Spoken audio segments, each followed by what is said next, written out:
26 फेब्रुवारीपासून राज्यात मराठा आरक्षण लागू, शासन निर्णयासह राजपत्र जारी। मात्र सुरू भरती प्रक्रियेत आरक्षण लागू नाही। सरकारने मराठा समाजाला कायद्याच्या चौकटीत टिकणारं आरक्षण दिलं। आरक्षण का टिकणार नाही याची कारण विरोधकांनी द्यावीत, मुख्यमंत्र्यांचा विरोधकांवर निशाणा। अर्थसंकल्पीय अधिवेशनाच्या दुसऱ्या दिवशी जरांगेंच्या वक्तव्यावरून सभागृहात गोंधळ, कामकाज 2 वेळा तहकूब। जरांगेंचा बोलविता धनी कोण, ते कोणाची स्क्रिप्ट बोलतायत ते हळूहळू बाहेर येतंय। फडणवीसांकडून जरांगेंच्या वक्तव्याचा समाचार।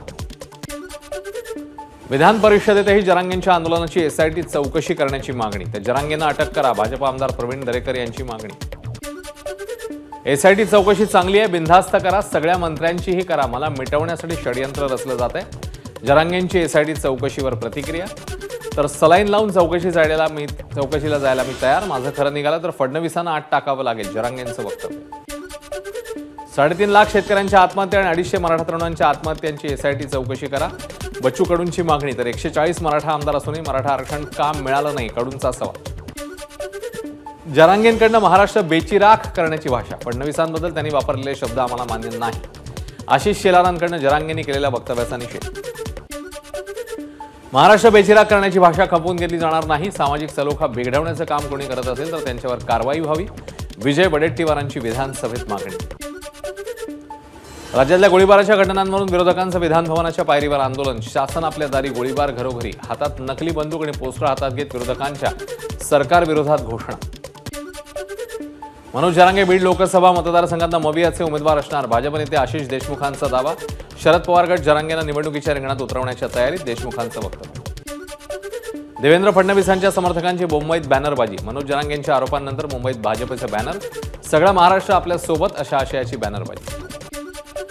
आई बहिणीवरनं केलेल्या विधानाबाबत मनोज जरांगेंकडनं माफी, 17 दिवस उपोषण सुरू होतं, त्या चिडचिडीत मी बोलून गेलो, जरांगेंचं वक्तव्य। सगळ्या सोयऱ्यांची मागणी पूर्ण झालीच पाहिजे, मनोज जरांगे मागणीवर ठाम।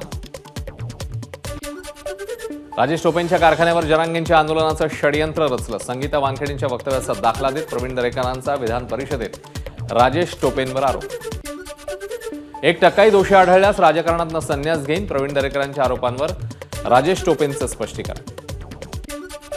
मनोज जरांगेंना तुम्ही अतिरेकी ठरवणार आहात का, उद्धव ठाकरेंचा सरकारला सवाल। तर जरांगेंची मागणी सोडून त्यांच्या मागे का लागता, ठाकरेंची प्रतिक्रिया। मनोज जरांगे राष्ट्रवादी काँग्रेसचे प्रवक्ते आहेत का, मंत्री गिरीश महाजनांचा सवाल। तर भाजपने कसे लोक फोडले, जरांगेंचं काम आहे का, महाजनांची जरांगेंवर टीका।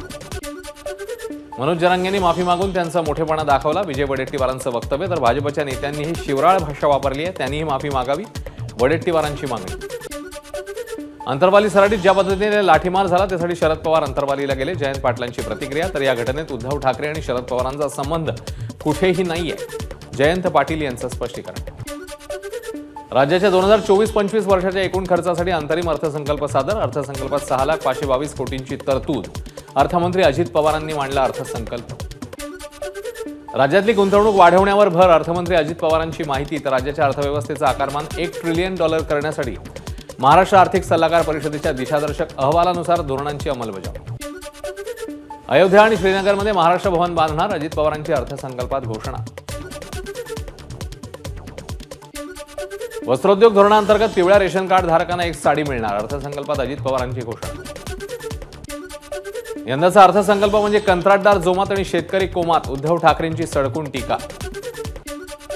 विरोधकांच्या टीकेला कामातनं उत्तर देणार, विरोधकांना टीका करण्याशिवाय दुसरं काम नाही, ठाकरेंच्या अर्थसंकल्पावरील टीकेला मुख्यमंत्री शिंदेंचं प्रत्युत्तर।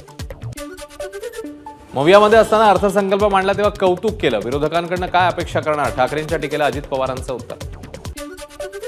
फडणवीसांनी महाराष्ट्राची सूत्र हातात घेतल्यावर महाराष्ट्राची संस्कृती लयाला गेली, जरांगे पाटलांच्या भाषेचं समर्थन नाही, परंतु भाजपचे लोक जी भाषा वापरतात त्याचा फडणवीस करेक्ट कार्यक्रम करणार का, संजय राऊतांचा फडणवीसांना सवाल।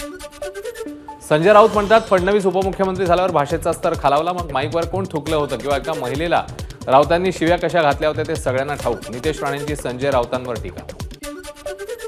सत्तेशिवाय शहाणपण नाही असं अजित पवार कायम म्हणतात, उद्या आम्ही सत्तेत आलो तर हे शरद पवारांच्या घरी जातील, साहेब सत्ता आली मला तुमच्याबरोबर घ्या असं म्हणत त्यांच्या पायाशी बसतील, जितेंद्र आव्हाडांची अजित पवारांवर टीका।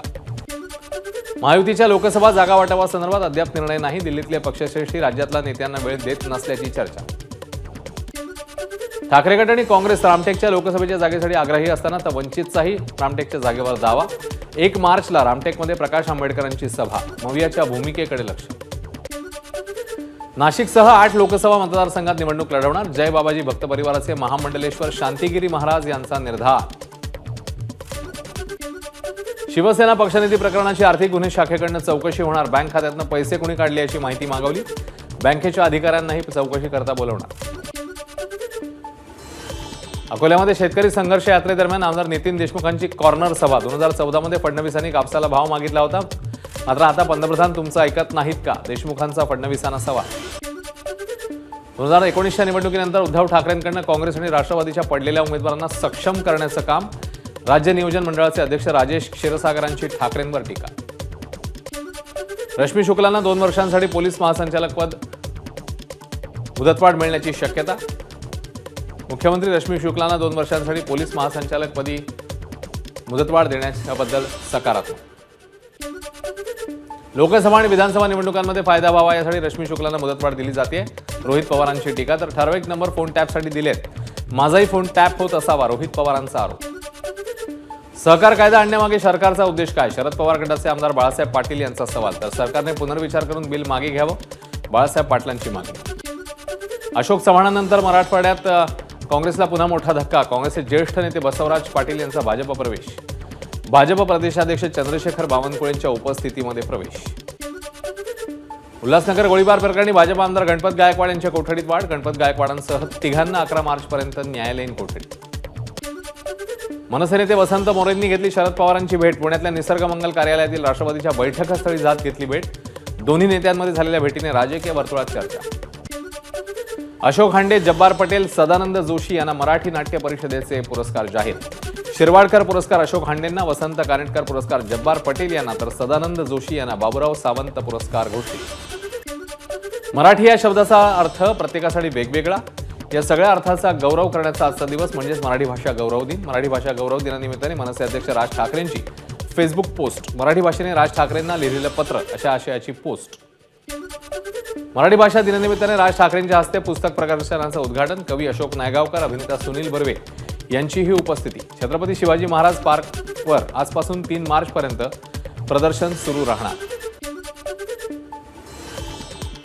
मराठी भाषा गौरव दिनानिमित्ताने मुलुंडमध्ये प्रभात फेरी. Vamanrao Muranjan high school, Laxmibai English medium high school, तरुण उत्कर्ष विद्या मंदिर या शाळेतील जवळपास 300 विद्यार्थ्यांचा सहभाग. तर मुलुंडमधील नामवंत मराठी साहित्यिक, पत्रकार, कलाकार तसंच विविध 25 संस्थांचे पदाधिकारी पदयात्रेत सहभाग.